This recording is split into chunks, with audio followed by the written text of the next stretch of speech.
అంతర్గాం ప్రజలు అండగా నిలిచి ఎంపీగా గెలిపించండి. మహిళలు, యువకులు, వృద్ధులను ఆప్యాయంగా పలకరిస్తూ ఓటు వేయాలని జీవన్ రెడ్డి అభ్యర్థన.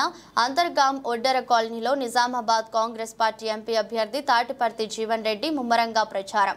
స్థానికులతో ఏర్పాటు చేసిన సమావేశంలో జీవన్ రెడ్డి మాట్లాడారు. కరీంనగర్లో పోటీ చేయాలని పార్టీ ఆదేశించిన, రాజకీయ జన్మనిచ్చిన జగిత్యాల ప్రజలకు సేవ చేయాలని నిజామాబాద్ పార్లమెంట్ నుండి పోటీ చేస్తున్నా నాకైతే లేకుండా లేదు. మేము ఎట్లా గెలిస్తలేము, మా పని అయిపోయింది. ఎన్నిక పోతే కాంగ్రెస్ పోతే కోసం నేను కూడా ఎందుకంటే మా తాత కాంగ్రెసే చెప్తుడో లేదమ్మా అన్న. మా జిద్దా దయచేసి కోపం నాకు వీళ్ళు ఆటమైతే ఇటు సోకుడైతే అటు సాగుతా, ఇటు సాగుంటా అటు, ఇటు పెద్దరిక మంది అటు పెద్దరిక వాళ్ళదే.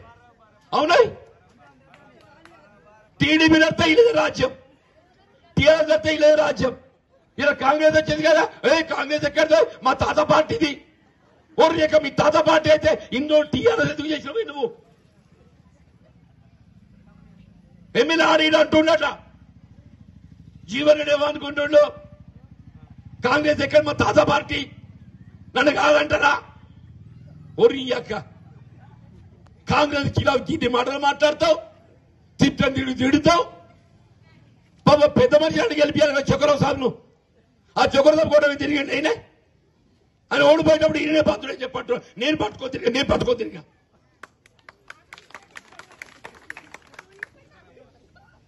ఇట్లా ఏదైతుందో అవకాశవాదం పనికిరాదు,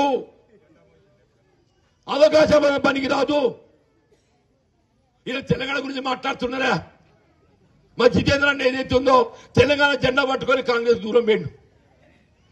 తెలంగాణ కోసం నేను 3 రోజులు జైలు వన్నా 3 రోజులు జైలు వన్నా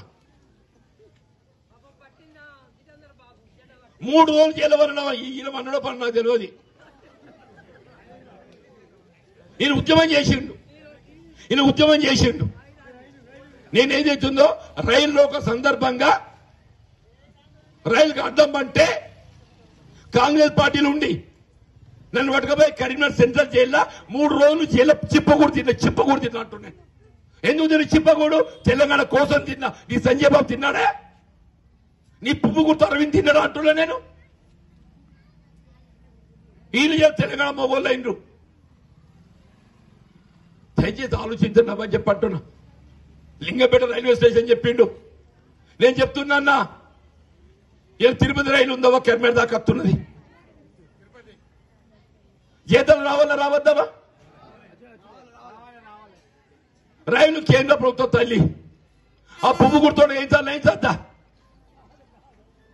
అయ్యో నేను చెప్తున్నావా, మీ దయతోని నేను ఎంపీ గెలవడంతో చేయబోయే మొట్టమొదటి పని నెల రోజుల లోపల తిరుపతి రైలు లింగంపేటలో ఆపుతా. ఏ విధంగా త్రేతాయుగంలో శ్రీరామచంద్ర ప్రభు మనకు ఆదర్శమో కలియుగంలో వెంకటేశ్వర స్వామి అని చెప్పి అంటున్నా. మేము మొత్తం అంతర్గామలో అందరినీ 2 బోగీలు పెట్టి తిరుపతి పట్టుకపోతే పోనీ లింగంపేట లెక్కించి లింగంపేటలు కోపానికి అయితే వాళ్ళు కూడా తీసుకుపోతాం. 4 బోగీలు పెడతాడు. 4 బోగీలు పెడతా. 2 బోగీలు ఏదైతుందో అంతర్గామకు, 2 బోగీలు లింగంపేటకు, ఇంకోటి పక్క ఏదైనా ఉంటే పెట్టి 4 బోగీలు పెట్టి అందరు తిరుపతి దేవుని వెంకటేశ్వర స్వామి దర్శనం చేపిస్తా నేను అని చెప్పి అంటున్నా. పని చేసిన చూడున్నాయా? నాకు ఈడు పడ్డ ముసలోళ్ళు ఆయన